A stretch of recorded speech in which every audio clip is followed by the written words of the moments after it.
Alam mo kung kanino ako na-amaze? Kay Zara.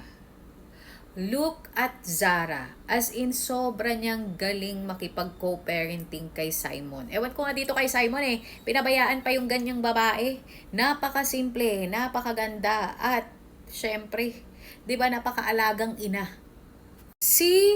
As in, napakagaling talaga ni Zara after all ng ginagawa ni Simon. Alam ko, feeling ko eh.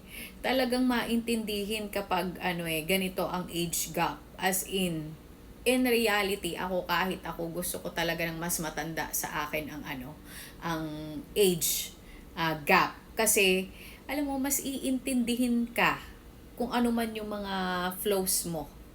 Look at Zara, still beautiful. And then, hindi naman ganun makikita yung age gap nila ni Simon. Ewan ko lang dito kay Simon eh. 'Di ba? Hindi pinapahalagan si Zara. Sorry.